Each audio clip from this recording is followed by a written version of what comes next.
Innal hamdalillah nahmaduhu wa nasta'inuhu wa nastaghfiruh wa na'udzu billahi min shururi anfusina wa min sayyiati a'malina may yahdihillahu fala mudilla lahu wa man yudlilhu fala hadiya lahu asyhadu an la ilaha illallah wahdahu la syarika lah wa asyhadu anna muhammadan abduhu wa rasuluh. Allahumma salli wa sallim ala nabiyyika Muhammad wa ala alihi wa sahbihi wa man da'a bi da'watihi wa syara ala nahjihi ila yaumiddin.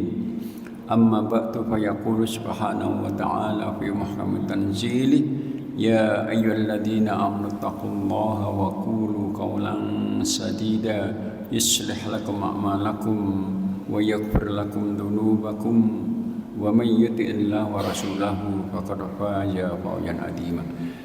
Bapak-bapak, Ibu sekalian rahmatullah, alhamdulillah kita bersyukur Allah Ta'ala yang kembali telah berkenan untuk menyatukan kita di majelis yang mulia ini.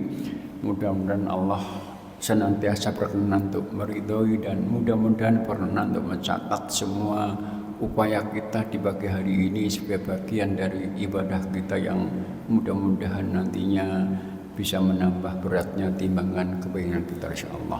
Allahumma amin.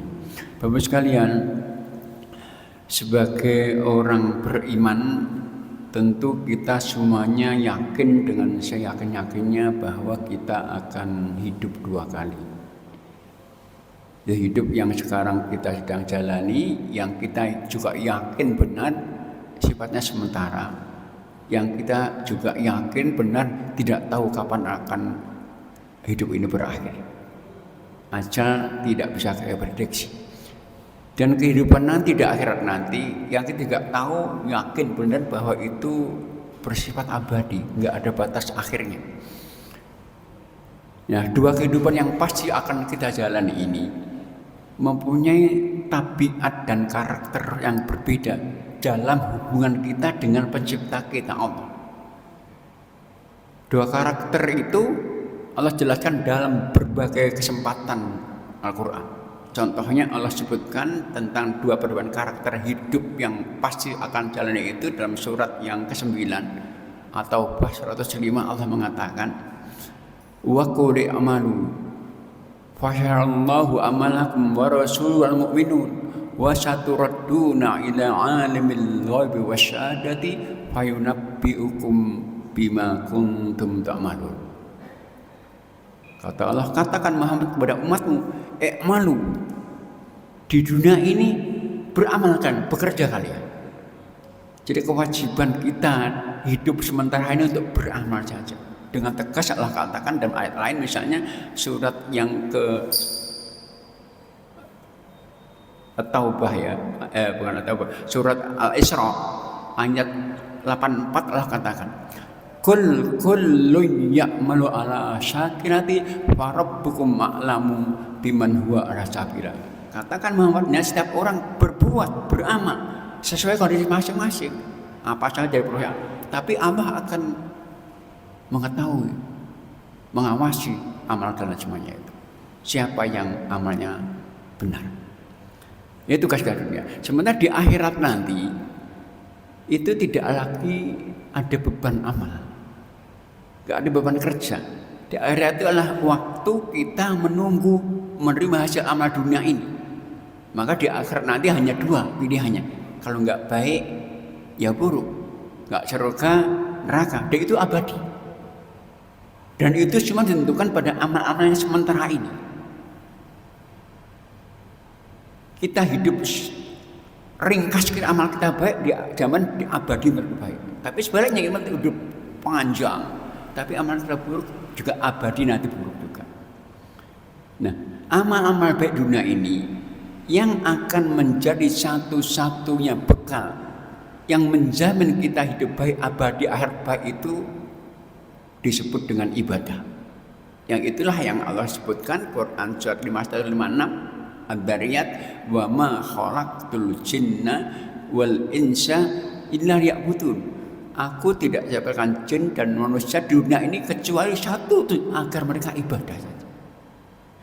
Nah, untuk kepentingan ibadah yang begitu urgen bagi kehidupan kita di dunia, agar kita hidup baik pada akhir nanti, Allah dengan rahmatnya utus seorang Rasul, Nabi Muhammad. Untuk apa? Tujuan untuk menjelaskan bagaimana ibadah itu. Maka ibadah itu hanya dengan mengikuti tuntunan Rasul. Memang Nabi diutus khusus untuk menjelaskan ibadah, karena kita nggak mungkin berkomunikasi dengan Allah. Maka ibadah ada standarnya, yaitu sesuai aturan Nabi. Ada standar kebenarannya ketika dia sesuai aturan, ketika niatnya ikhlas, ada standar kesempurnaannya ketika dia sungguh-sungguh karena, dan ada standar terimanya. Ada standar. Maka untuk ibadah itu pastikan kita belajar dulu. Maka ayat pertama turun Iqra, sebelum turun ayat ibadah. Nah, ibadah kita yang dilakukan di dunia sementara ini itu nanti penentunya saat kita mati. Nabi mengatakan hadis Muslim, yub'atsu kullu 'abdin 'ala ma mata 'alaihi. Setiap hamba Allah itu akan dibangkitkan hari kiamat, kondisi baik buruk tergantung kondisi bagaimana mati. Husnul khotimah, su'ul khotimah. Ini penentunya. Maka dalam hadis Bukhari Muslim Nabi menjelaskan begini, wa inna ahadakum la ya'malu amal al-jannah hatta ma yakunu baina wa baina illa dhira. Fasma'al kitabu wa ya'al nar fa yadkhulu. Kata Nabi, ada di antara kalian itu yang dalam hidupnya melakukan amal-amal baik, amal surga, ketaatan terus sampai digambarkan saking banyaknya jarak dia dengan surga ini tinggal satu hasta saja. Tapi di akhir hidupnya ternyata meninggalkan, maka masuk neraka.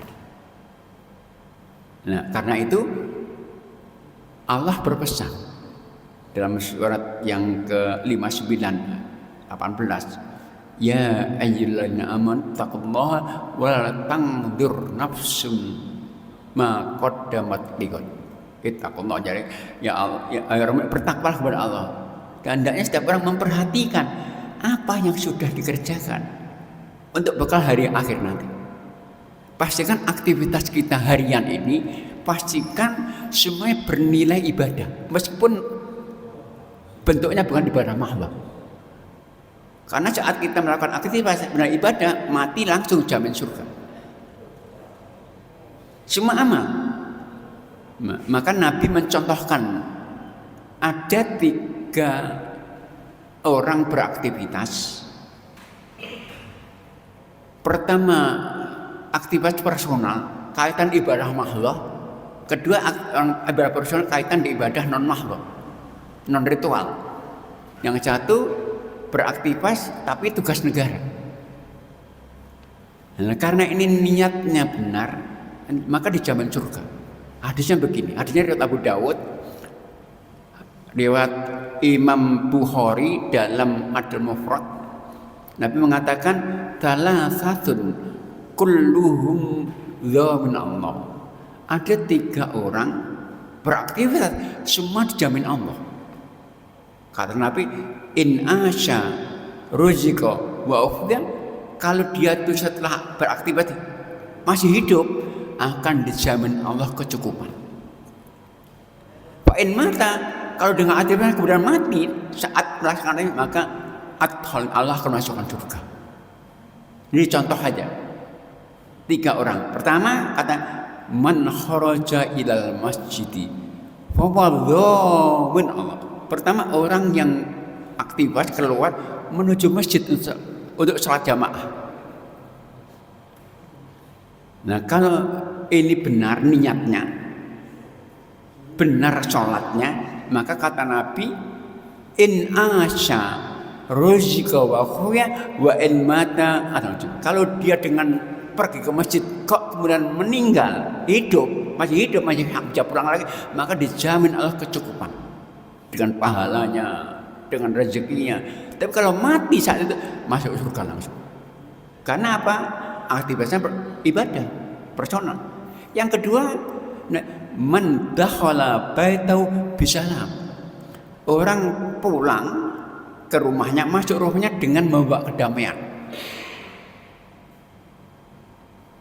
Didirikan rumahnya tidak damai. Diberikan hak anaknya, hak istrinya, hak suaminya, hak rumahnya, dunia hak semuanya.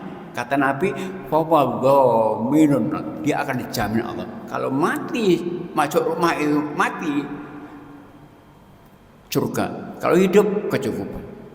Ini aktivitas personal, tapi enggak karena ibadah mahdhah. Ibadah non mahdhah, harian. Yang ketiga, man kharaja yang keluar tugas negara, berjuang di jalan Allah. Bahwa minun, maka dijamin Allah SWT. Kalau hidup dapat pahala dan dapat rezeki, kalau mati saat surga. Maka pastikan sekali lagi kita perhatikan apakah aktivitas yang kita lakukan sekarang ini bernilai ibadah atau tidak. Nah, kita akan coba membahas beberapa aktivitas yang penting sekali yang mudah-mudahan dengan kita terjamin untuk diberikan Allah jaminan. Apa itu? Pertama, doa dan zikir. Orang itu kalau berdoa secara aktivitas itu ada jaminan. Contohnya begini, Nabi mengatakan siapa yang keluar rumahnya kemudian berdoa, doa keluar rumah, Bismillahi tawakkaltu 'alallahi la haula wala quwata illa billah, maka langsung dikatakan kepada oleh malaikat, laqad hudita wa kufita wa wukita, sungguh engkau telah dapat hidayah Allah, dibimbing Allah Anda dalam perjalanan Anda itu, dan engkau dapat kecukupan Allah, dan engkau akan dijaga dari setan. Setan pun lari dari. Ini ketika kita berdoa, aktivitas. Nah, sementara semua gerakan kita itu ada doanya. Keluar rumah, masuk rumah, mau makan, habis makan, masuk kamar kecil, semua ada doa. Mau pakai pakaian, lepaskan pakaian, semua ada doanya. Nah, saat kita aktivitas doa, ya tadi jaminannya dari Allah Ta'ala. Sebaliknya kalau kita nggak baca doa, maka setan menyertai kita. Maka doa itu diantara fadilahnya menutup kita dari gangguan setan. Itu salah satu manfaat doa. Nah, doa ini adalah intinya ibadah. Nabi mengatakan ad-doa huwal ibadah. Wa qala rabbukum ud'uni astajib lakum. Innal ladzina sayadkhulul jannata dakhirin. Doa itu ibadah kata Nabi. Maka Allah pun berfirman kepada kalian, doalah kepadaku pasti aku akan kabulkan. Siapa yang sombong enggak doa, maka akan masuk neraka dia. Maka orang doa itu berarti butuh kepada Allah, dan Allah sangat senang kalau hambanya butuh. Sebaliknya Allah sangat marah kalau hambanya enggak butuh. Maka doa itu kalau diulang-ulang Allah akan senang. Maka ketika sahabat mengatakan kalau begitu kita perbanyak, Allah berikan banyak lagi. Jadi Allah itu beda dengan manusia. Kalau Allah sering diminta, Allah sering cari makin cinta. Kalau manusia sering diminta, bosan bolak-balik menjaluk saja. Bedanya Allah. Itu doa pertama, ibadah. Yang kedua, doa itu bermanfaat untuk yang lalu dan akan datang. Hadisnya begini, ad-du'a'u yanfa'u bima nazal wa bima lam yanzil. Doa itu untuk yang lalu, yang apa? Kalau kita salah, doa diampuni dosa kita, istighfar, minta ampun, doa. Kalau ada amal-amal yang sulit ke depan, doa dipermudah. Maka salah doa Nabi, Allahumma la sahla illa ma ja'ala sahla wa anta taj'al hazna idza syi'ta sahla. Doa minta dimudahkan. Yang ketiga, doa itu merubah qadha dan qadar. Nabi mengatakan, la yaruddul qadha illa doa. Satu-satunya aktivitas yang bisa merubah qadha itu adalah doa. Maka hadis mengatakan begini, ma muslimin yad'u ila Allah bid'awatin laisa fi ithbun wala qati'ah. nggak ada seorang muslim berdoa dengan doa yang baik, nggak ada doa dosanya, nggak ada doa memutus syarat, maka Allah akan berikan 1 dari 3. Mesti. Atau bi'ihda talat. Apa? Pertama, imma ayu ajallahu da'wata. Ya mungkin akan Allah segera berikan doanya dia, terkabul. Atau kalau tidak Allah kabulkan, imma ayatira yang akan simpen kebaikannya itu sudah berikan yang lebih baik di akhirat nanti. Jadi orang kalau doa bisa dikabulkan, bisa nggak dikabulkan. Kalau dikabulkan, berarti Allah berikan permohonan kita. Kalau dikabulkan, justru itu tanda cinta Allah. Akan Allah berikan nanti di akhirat lebih baik lagi. Maka jangan doa, gak dikabulkan. Kita doa sama-sama berdua. Yang tahu dikabulkan, yang tidak, kok jangan dikabulkan. Gak boleh. Karena kita khusyuk Allah. Karena keputusan Allah itu lebih baik. Jadi kalau kita doa Allah berikan, berarti mau kita terkabul. Berarti mau kita. Kalau doa kita Allah nggak kabulkan, berarti mau siapa itu? Maunya Allah. Mau kita, mau Allah lebih baik mana? Mau Allah, mau kok kita nyesal nggak kabulkan? Lebih baik. Atau kalau tidak dikabulkan atau nggak disimpan, Allah akan yasru anhu menasuk misal. Allah akan hindarkan dari musibah yang masih menimpa dia. Jadi Allah itu punya qadha harian ya. Hari ini ditetapkan Allah qadhanya celaka di jalan. Karena doa dihindarkan dia. Maka doa itu merubah qadha. Kalau doa jangan kita pernah menyesal meskipun nggak dikabulkan. Karena Allah punya mau lain. Yang mau Allah itu lebih baik dari mau kita. Maka jangan pernah kita suudzon kepada Allah. Harus khusnudzon terutama dalam doa. Itu doa. Kemudian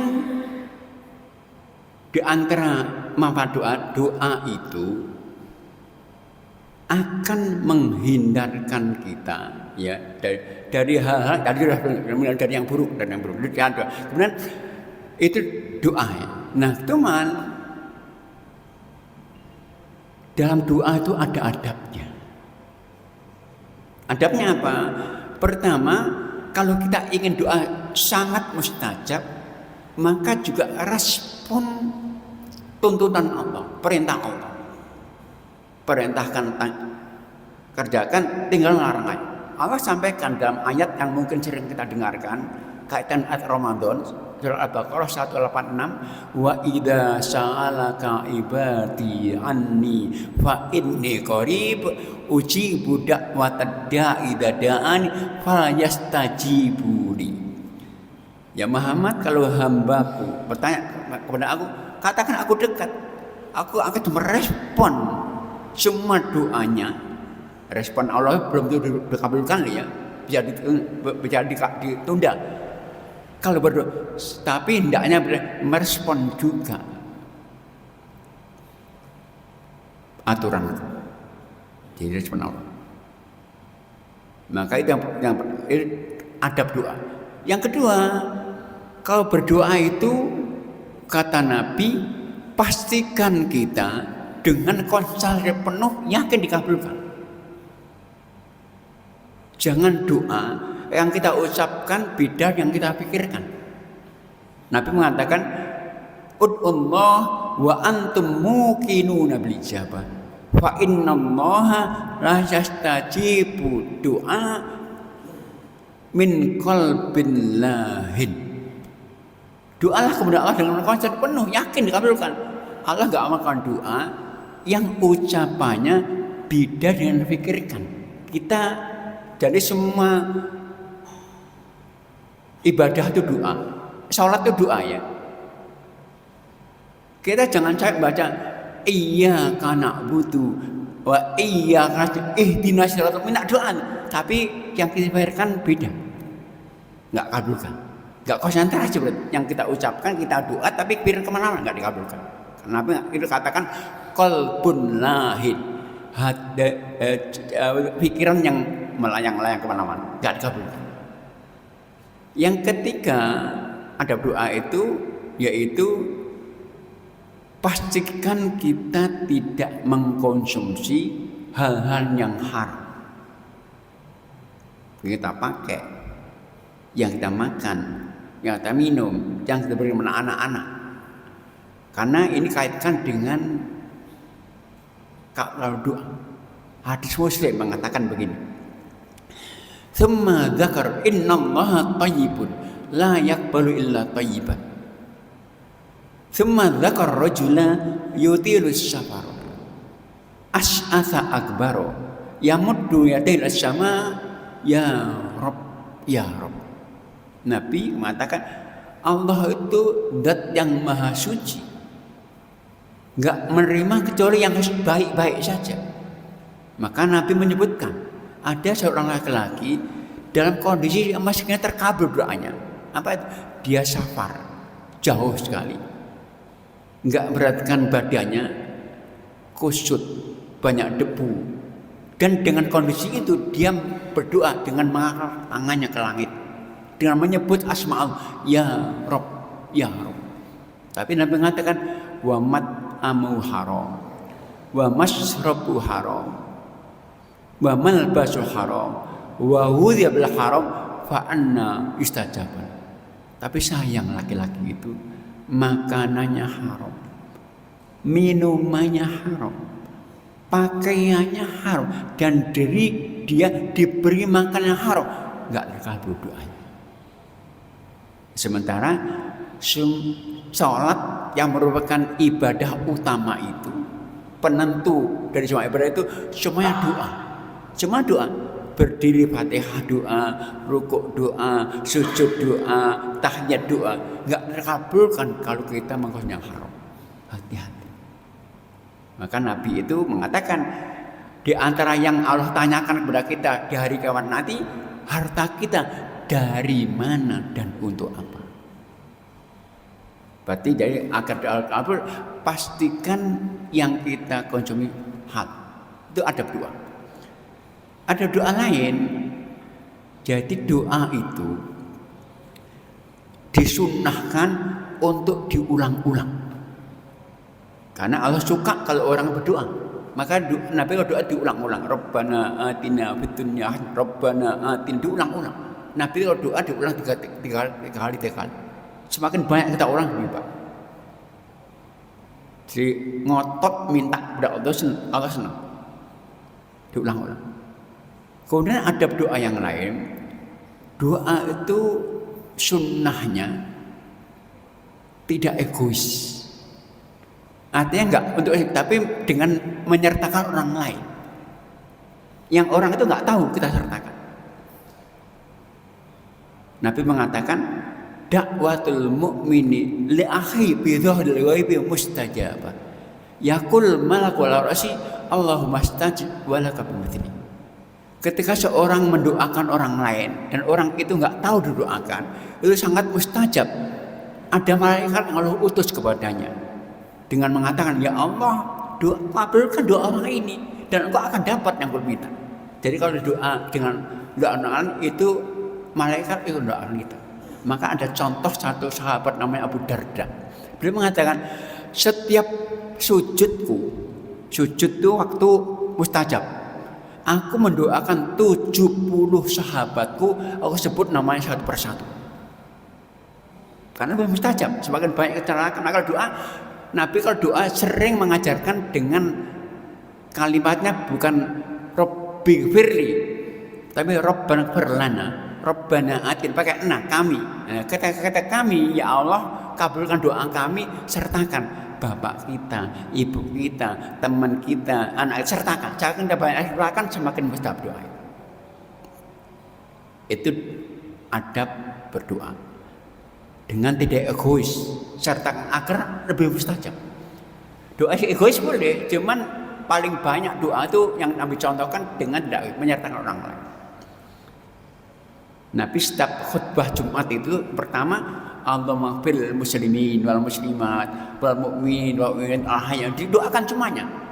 Jadi mendoakan orang lain tanpa mereka sadar didoakan. Itu lebih mustajab. Kemudian ada doa lain, yaitu doa itu sangat efektif untuk terkabul kalau kita mau pakai tawasul. Dan tawasul yang disepakati ulama kita untuk doa itu 3. Pertama, doa dengan tawasul menyebutkan asma Allah yang mulia, yang husna, yang baik. Allah katakan itu dalam Al-Quran surat yang ke-7 Al-A'raf 180. Kata Allah mengatakan walillahil asmaul husna fad'uhu biha. Allah itu punya asma-asma yang baik, maka doalah dengan menyebut nama-nama itu. Gimana contohnya? Contohnya begini. Kalau kita pakai bahasa Indonesia boleh. Ya Allah, aku bersaksi bahwa Engkau adalah Al-Malikul Quddus Salamul Mu'minul Muhaiminul Azizul Jabbar. Kemudian kita doa. Apa coba doa? Mustajab. Nabi pernah suatu saat ada sahabat berdoa dengan menyebutnya itu. Kata istajab, Allah akan kabulkan doa itu. Kalau enggak apa banyak enggak apa-apa. Ya Allah, kata rezeki Allah, ya Allah aku bersaksi Engkau adalah Ar-Razzaq, maka berikan rezeki kepadaku. Ya Allah, aku bersaksi Engkau ada Al-Ghaffar, maka ampun dosa. Enggak apa sawat-sawat. Semakin banyak sebutan semakin baik. Dan itu perintah Allah dalam surah Rasul 80. Tawasul yang pertama. Kedua, doa dengan tawasul dengan amal-amal kebaikan, amal-amal soleh. Maka kalau kita ingin doa terkabul, amal soleh dulu, sedekah dulu, doa, sholat dulu, doa, infak dulu, doa, apa saja. Nah mungkin kita pernah mendengar, membaca hadis tentang 3 orang yang terjebak di gua, tertutup oleh batu. Mereka terkabul, terlepaskan dari tutupan batu itu ketika doa menyebut amal soleh mereka. Maka kalau kita doa, kita baca Quran dulu. Ya Allah, mudah-mudahan dibaca Quran ini, ya Allah, Allah permudah urusan orang tua saya.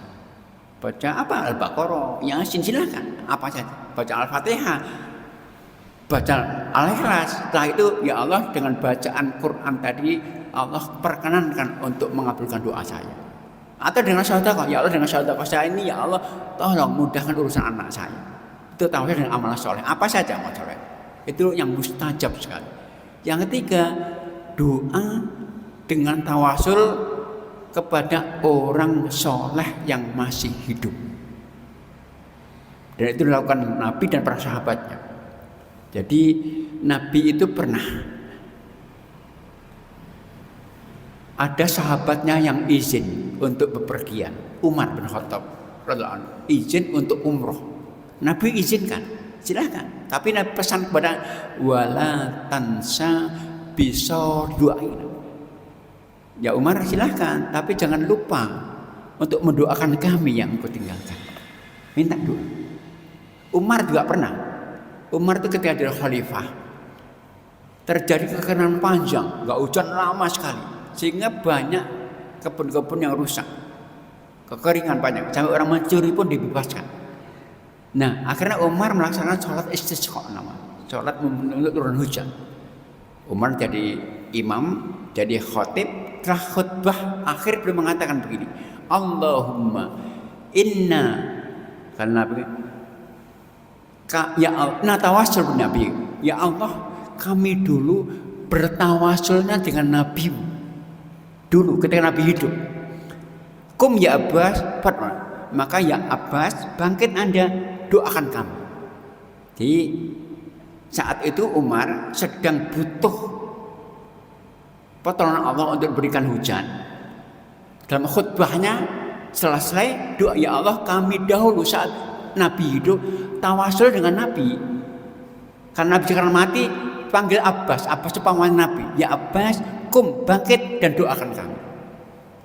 Itu tawasul yang sangat efektif agar doa terkabul. Tawasul dengan asmaul husna, amal saleh dengan orang masih hidup. Itu beberapa etika doa ya. Berikutnya dalam doa itu kita manfaatkan ada momentum tertentu yang sangat mustajab doa. Jangan ditinggalkan. Apa itu? Pertama, di sepertiga akhir malam.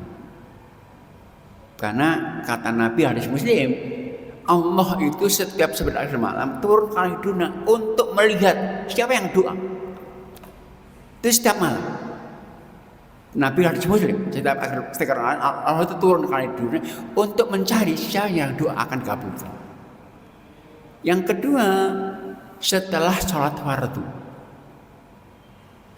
Nabi ditanya sahabat, ya Rasulullah, ayu doain asma, doa yang paling Allah dengarkan itu kapan? Kata Nabi, jaufal lail akhir wa duburas shalawat. Doa yang paling Allah dengarkan itu yaitu di sepertiga akhir malam dan setelah sholat fardu. Maka Nabi itu pertama kali mengucapkan salam itu doa. Apa itu? Astaghfirullah, ya Allah aku mohon ampunan. Setelah itu dikir-dikir, doa lain silakan. Banyak Nabi contohkan doa. Maka Nabi berpesan kepada seorang sahabat termulia, Mu'ad bin Jabal. Nabi mengatakan begini, ya Mu'ad, wallahi inni uhibbuk. Ya Mu'ad, sungguh aku mencintaimu. La tada'anna dubukul sholat antakul.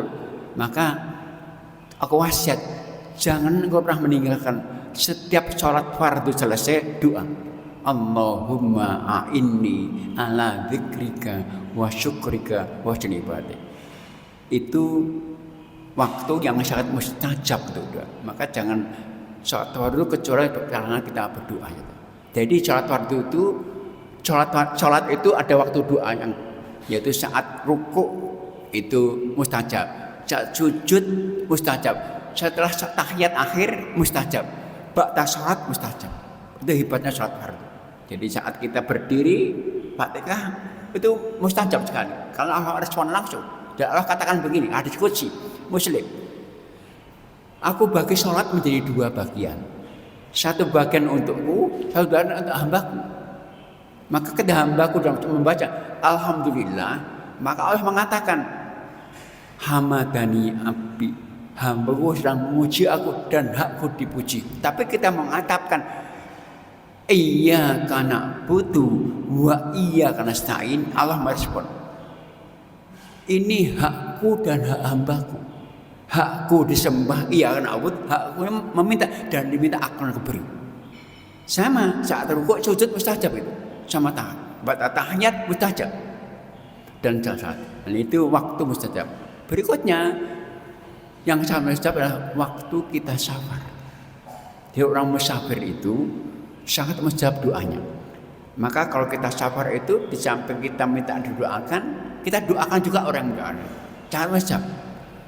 Yang berikutnya yaitu ketika hujan turun. Sangat mustajab. Allahumma sayyiban tahuran, Allahnya hawalain, minta doa. Itu mustajab sekali. Kemudian doa yang sangat mustajab yaitu ketika kita sedang puasa. Mulai dari kita ba'da sahur sampai buka nanti.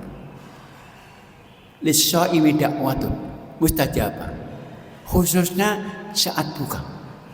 Saat puasa sepanjang hari itu mustajab. Saat buka lebih mustajab. Bahkan dikatakan hadis dia enggak tertolak. Lil-shaimi da'watun la turaddu inda fitri.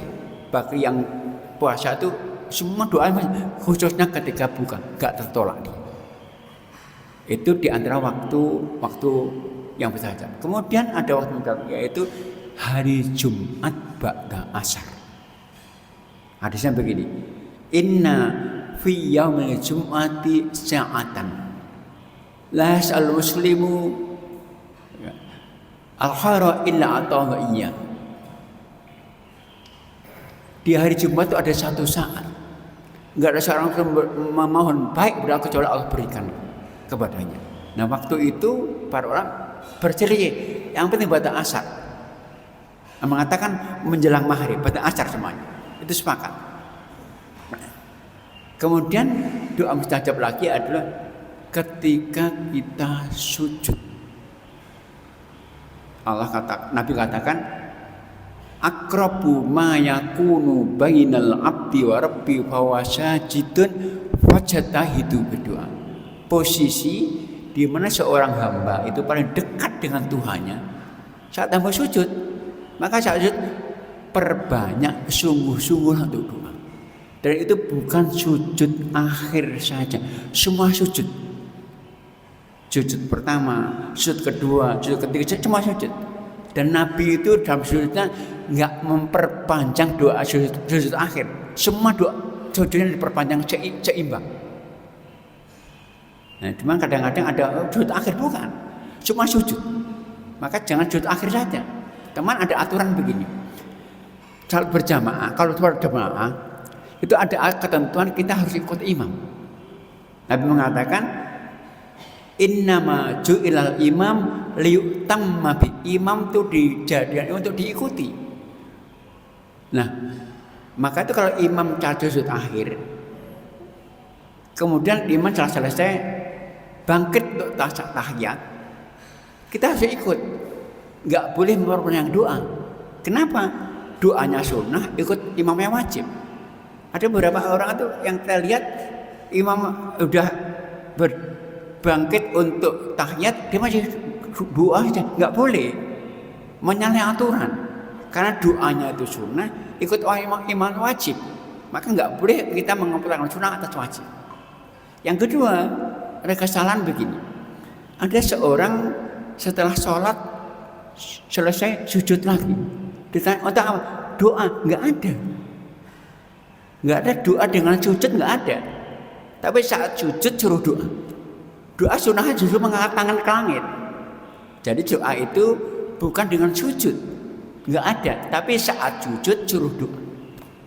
Itu hal yang berbeda. Kemudian di antara juga doa sangat mustajab itu adalah antara adzan dan iqamah. Setelah sholat qobliyah kita doa, jangan ngobrol.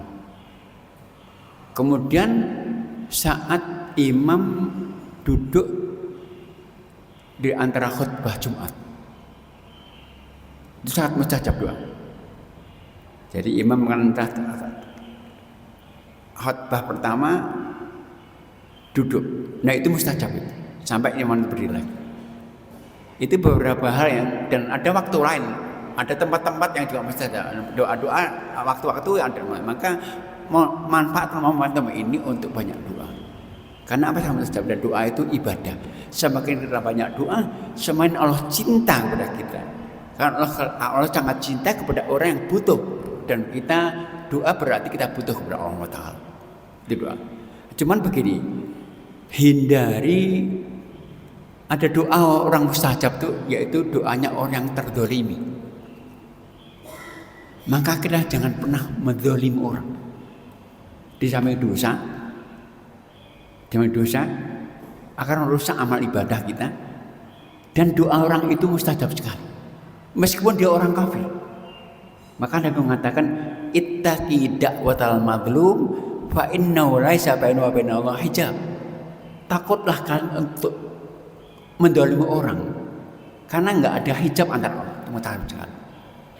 Maka hati kita jangan pernah mendolimi orang, karena doa mereka sangat jauh sekali. Nah, itu beberapa hal kaitan dengan doa. Yang doa ini sekali lagi aktivitas ibadah yang akan menjamin kita untuk dapat banyak dekat dengan Allah, diberi kecukupan, diberi perlindungan dari setan. Itu doa. Yang kedua zikir. Beda ya doa dengan zikir. Setelah sholat itu ada doa dan zikir. Sebelum sholat ada doa. Jadi beda. Sebelum sholat tahiyat itu doa saja, mustajab. Setelah sholat doa dan zikir. Nah, zikir itu mendekatkan kepada Allah, sangat dekat. Maka katakan uzkuruni azrum. Zikir berarti aku akan mengingatkan. Dan zikir itu menjamin kita dapat ketenangan. Allah jamin itu. Surat 13 ayat 28 Ala bidzikrillahi tatmainnul qulub. Orang zikir Allah dan ketenangan hati.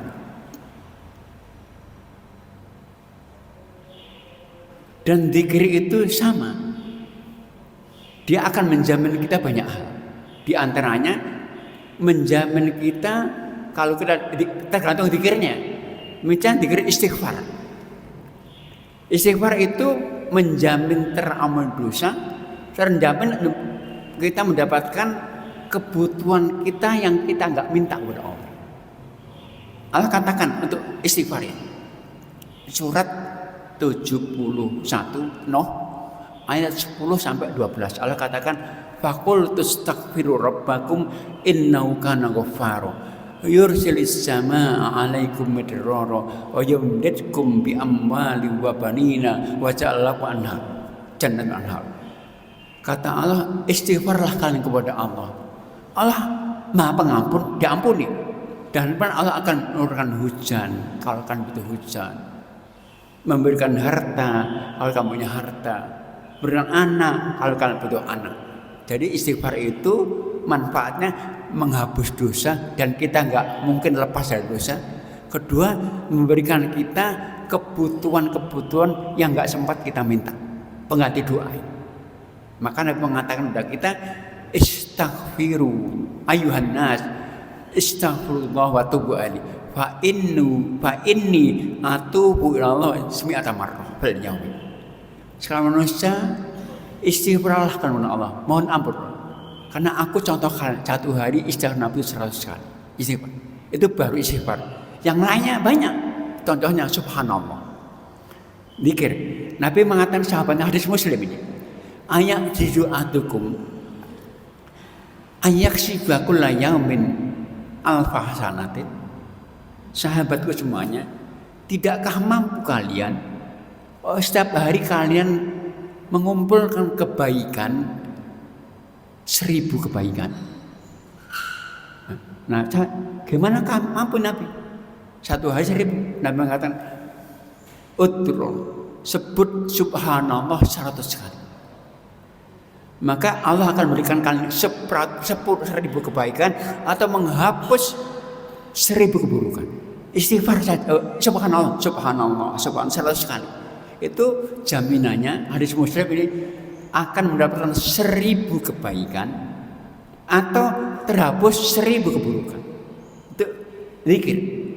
Belum zikir la ilaha illallah, zikir la ilaha lebih utama lagi. Bahkan ada 4 kalimat zikir yang paling Allah sukai. Subhanallah, walhamdulillah, wala ilaha illallah akbar. Itu zikir yang Allah sukai. Kita sebut berapa kali. Maka jangan pernah terlalu zikir. Maka ada zikir pagi, zikir petang, zikir malam. Ada zikir tertentu yang ada. Karena semuanya mendatangkan kebaikan-kebaikan. Yang dengan itu berarti kita nanti akan senantiasa jamin Allah. Karena orang zikir kepada Allah itu Allah gak mengingat kita. Berarti apa kalau zikir Allah mati? Jaminan husnul khotimah. Itu beberapa hal karena dan sekali lagi di sekitar kita banyak ya buku-buku yang dibagikan, buku zikir pagi petang, doa-doa. Itu upayakan untuk komitmen. Untuk apa? Kita semuanya butuh husnul khotimah. Maka ketika doa, keluar rumah doa, ya dengan itu mudah-mudahan Allah berikan kita kebaikan, husnul khotimah. Dan semua kita butuh husnul khotimah karena menentukan kehidupan kita di akhir yang abadi itu. Nah itu kurang lebih beberapa amal yang mungkin penting sekali untuk kita upayakan lakukan untuk menjamin kita dapat jamin Allah. Kalau hidup setelah itu kita dapat rezeki kecukupan, kalau mati dijamin untuk masuk surga. Wallahu alam, mudah-mudahan itu yang bisa saya sampaikan. Kalau ada yang ingin menambahkan waktu kesempatan berikan jamaah sekalian. Monggo silakan kalau ada yang bertanya. Gimana?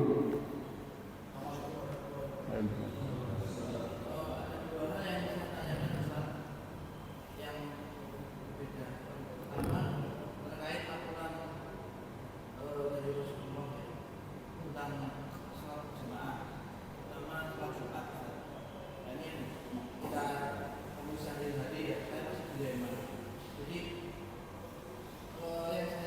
dengar dari hadis seperti itu, bahwa kita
Baik, baik.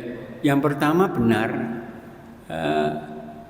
ada hadis Bukhari, idza qulta li sahibika yaumal jumu'ati ansit wal imamu yaktubu faqad laghaw.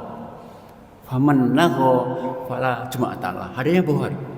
Kalau Anda mengatakan kepada saudaramu, hari Jumat ya, saat imam mimbar, berarti engkau telah melakukan sia-sia. Yang melakukannya berarti nilai Jumatnya hilang. Ya, sekarang yang dikatakan Nabi adalah ucapan, bukan gerakan. Kalau saat imam naik khutbah Jumat, kemudian ada depan kosong, kita gerak depan, boleh nggak? Boleh. Kalau ada orang ngajak salaman, boleh nggak? Boleh, jangan kabarnya gimana? Nggak boleh tanya. Tanya aja. Ya nggak usah, nggak masalah.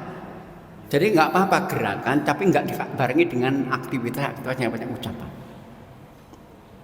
Cuman aktivitas itu pun nggak boleh yang sia-sia. Maka Nabi marah ketika orang khotbah dia bermain-main dengan batu. Nggak boleh. Maka saat khutbah mimbar jangan pernah mengedarkan kota infak, rawan. Teman kita ngantuk nih, kan betul. Bila Jumat itu waktu khusus ya. Makanya mengatakan waktu hari Jumat itu malaikat-malaikat berdiri pintu-pintu masjid, mencatat semua yang masuk. Imam mimbar langsung ditutup karena apa? Karena malaikat ikut khutbah.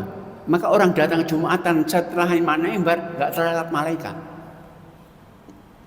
Dan nggak boleh. Maka ketika imam mimbar yang jadi komandannya itu imam. Maka nggak boleh ada panitia masjid lagi ngatur-ngatur. Yang ngatur imam. Kamu masuk. Imam boleh berinteraksi dengan jamaah boleh. Yang boleh antar jamaah. Maka begini, ada hadis sahih ya. Ada sahabat namanya Sulaik Al-Ghatafani. Ketika imam Nabi khutbah masuk masjid dia, karena dengar khutbah wajib lah duduk dia. Nabi tanya, as-shalaita, engkau telah sholat? Belum Nabi. Kum washolli, maka bangkit Anda sholat dan percepat. Jadi kalau antara imam dan jamaah boleh, tapi antara jamaah yang nggak boleh. Maka kalau imam baca ayat salah boleh kita katakan Pak Imam salah ayatnya boleh. Ya nggak boleh dengan sama. Maka jangan pernah kita dengan sama itu berinteraksi. Tapi kalau salaman saja nggak apa-apa salaman. Nah kalau nanti nggak kita respon nanti orang itu akan sombong sekali kan orang itu bisa merespon lagi nanti. Nggak apa-apa salaman saja aja. Tapi jangan dilanjutkan dengan pertanyaan gimana kabarnya, nggak mungkin. Yang kedua tadi, sholawat itu bisa doa, bisa zikir. Karena dalam salat kita bacanya kadang-kadang Allahumma sholli. Artinya apa? Ya Allah, sholatlah, berarti doakan. Kan sholawat itu kalau kita sebut nama Nabi Sallallahu Alaihi Wasallam itu zikir. Tapi kalau kita rubah bahasanya Allahumma sholli ala Muhammad jadi doa. Dan zikir doa salat itu dapat 10 kebaikan. Maka mengatakan man shalla alayya sholatan wahidatan sallallahu alaihi wasallam. Orang kalau disebut namaku salawat 1 kali saja maka Allah berikan 10 kebaikan dia. Jadi salawat itu bisa doa, bisa zikir. Kalau kita rubah bahasanya Allahumma sholli, ya Allah sholawatlah kepada Nabi berarti doa. Tapi kalau kita rubah bahasa dengan doa khobar, lafadznya kalimat sallallahu alaihi wasallam dari zikir. Jadi salat bisa doa, bisa zikir. Yang ditanya itu nggih. Ada yang lain mungkin gimana?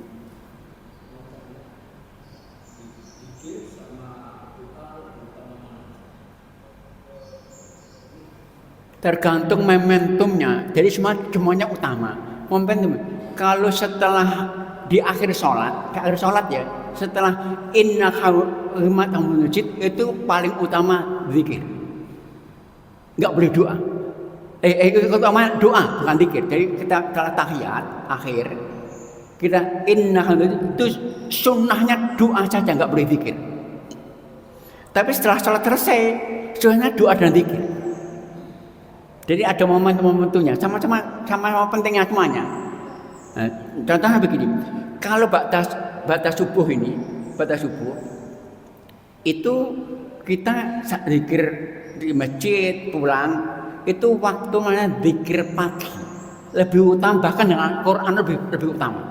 Momentum Quran itu kan terbaik ya, cuman pagi itu justru lebih baik zikirnya, zikir pagi petang. Maka sama-sama pentingnya, cuman sekali lagi tinggal momentumnya saja.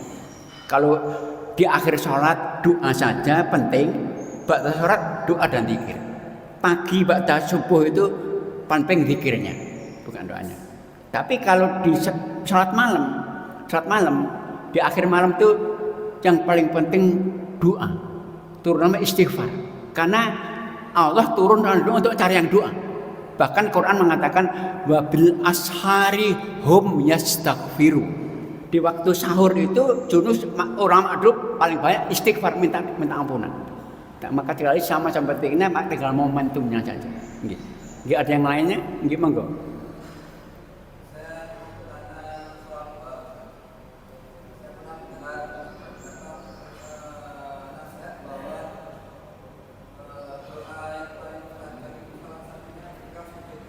Ya? Iya. Pertanyaan saya, doa apa saja boleh? Yang pertama, apakah harus menggunakan bahasa Arab?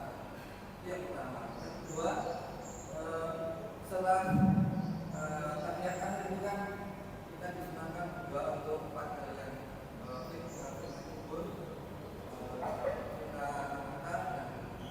Ada cal. ketika imamnya belum salam, apakah kita dibolehkan juga berdoa? Ketika itu apakah harus pakai dengan bahasa Arab juga? Itu yang pertama. Yang kedua, kalau Ustaz mengatakan bahwa dalam doa itu katanya ada pandangan. Gimana? Ada pandangan. Seperti baca basmalah, jangan baca basmalah, selawat, baru kita minta koordinasi. Pertanyaan saya, apakah itu terikat pada semua doa? Cuman ketika kan dari situ saya kan cuma mendengar. Ketika saya sebagian ibu saya langsung mendoakan. Apakah harus pakai basmalah, terus selawat, minta maaf itu bisa. Kan situasinya nggak selalu bisa seperti itu, karena kan kalau kita mau caranya berat atau kondisi jalan itu. Baik, yang pertama ada momentum yang sangat mustajab doa. Tadi yang pertama saat sujud. Hadisnya begini. Aqrabu ma yakunu bainal abdi wa rabbihi wa sajidun fajtahidu fid doa. Posisi di mana seorang hamba Allah paling dekat dengan Allah saat hamba sujud, maka bersungguh doa. Sujud salat ya nih ya. Nah, cuman doa bolehkah bahasa Indonesia gitu ya? Para ulama mengatakan kalau doanya doa ma'thur yang diajarkan Nabi boleh bahasa Indonesia. Kalau doa yang nggak ma'thur nggak boleh. Doa ciptaan kita misalnya nggak boleh. Itu para ulama kata. Jadi kalau doanya ma'thur boleh bahasa Indonesia. Kalau doanya nggak ma'thur nggak boleh. Itu sebenarnya. Kedua, di akhir sholat tahiyat itu di antara doanya itu mustajab ya. Di antara doanya diajar Nabi Allahumma inna a'udzubika min adzabi jahannam. Tapi bukan itu saja, banyak sekali di antaranya. Allahumma inni dzalamtu nafsi dzulman katsira fa innahu la ilaha Allahumma banyak sekali doanya. Silakan tambah lain boleh. Bahkan doa Allahumma inni a'udzubika boleh dibaca itu setelah tahiyat. Nah, ini bebas saja. Tapi itu pakai bahasa Arab dia, pakai bahasa Arab teman-teman. Kedua, adab doa itu diantaranya mengawali dengan hamdalah dan salawat. Tapi itu di luar sholat. Dalam sholat sujud sebelum doa, Allah alhamdulillah jangan enggak. Tapi di luar salat sunnah itu adab itu tidak wajib ya. Yang utama. Nah kita mau cepet-cepet doa, salat dulu panjang nanti enggak masalah. Jadi nanti adab saja. Lebih baik di awal dengan itu, kalau tidak pun enggak masalah. Enggak apa-apa. Ada yang nambahkan mungkin? Nggih monggo.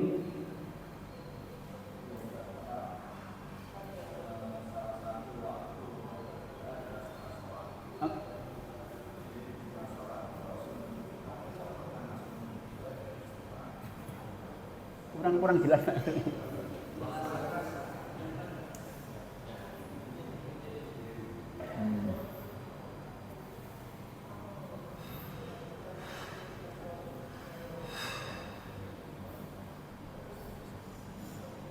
Iya. Salah satu catatan setelah sholat beristighfar. Ini kalau saya lihat ada imam itu setelah sholat dia membaca alhamdulillah setelah sholat. Apakah itu kategori dan ada dasarnya? Jadi kalau Nabi ya itu senantiasa semua kitab doa termasuk Adhkar Nawawiyah, urutan yang pertama Nabi SAW itu langsung istighfar dulu. Astagfirullah, pendek astagfirullah. Allahumma anta salam minka salam. Tapi bolehkah? Boleh baca alhamdulillah, tapi alhamdulillah itu bukan doa, itu ada zikir. Ya alhamdulillah ada yang begitu Pak ya. Boleh, tapi itu zikir, boleh saja. Jadi begini, sholat itu kan awalnya takbir, akhirnya salam kan. Karena salah salam dan selesai sholat. Bolehkah kita setelah salam itu tidur, ngantuk? Boleh setelah selesai kok. Bolehkah setelah salam itu kita langsung pergi? Boleh. Boleh kan? Alhamdulillah boleh. Tapi urutan sunnahnya istighfar dulu. Urutan ini bukan wajib ya. Tapi kalau ikut itu berarti kita dapat dua pahala. Pahala zikirnya, pahala sunnah sekaligus. Alhamdulillah boleh, tapi pahala zikirnya aja. Enggak dapat pahala sunnahnya. Sekali lagi doa itu ada dua macam. Doa bebas kita milih doa sendiri, doa sunnah. Kalau ikut doa sunnah dapat dua. Ikut sunnahnya, ikut doanya. Kalau doa sendiri ya dapat satu. Maka salam alhamdulillahirrahmanirrahim boleh, cuman dapat pahala bukan pahala sunnahnya, pahala doanya, pahala zikirnya. Bisa dipahami nggak ya? Ada yang nambahkan mungkin? Nggih. Nggih.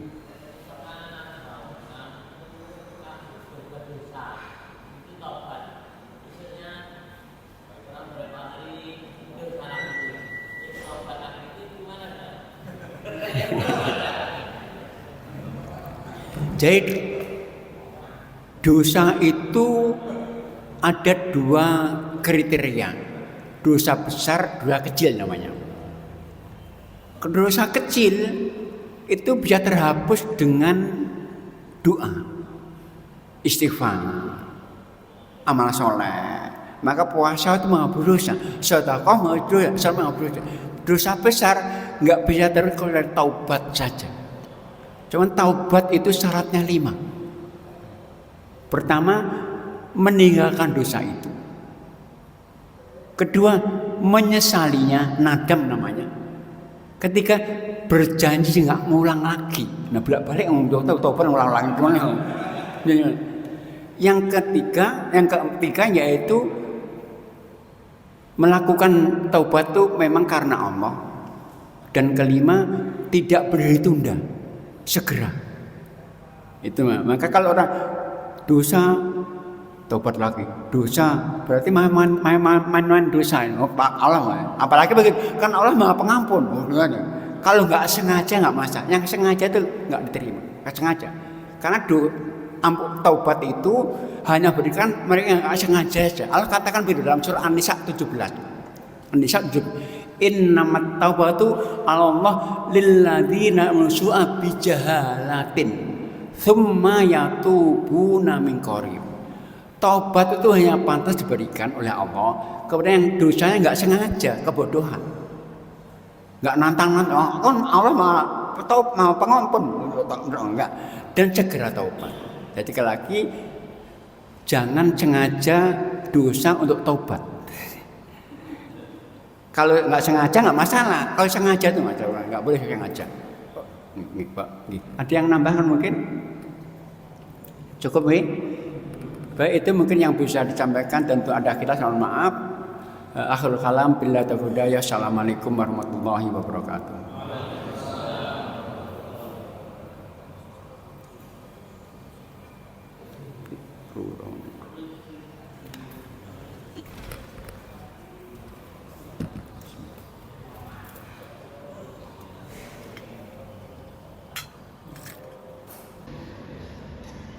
Terus, insya Allah sudah masuk waktunya subuh. Nanti kita setelah sudah sarapan pagi bersama-sama. Menunya apa namanya? Gulai kata Pak Bupati. Mantap. Terima kasih.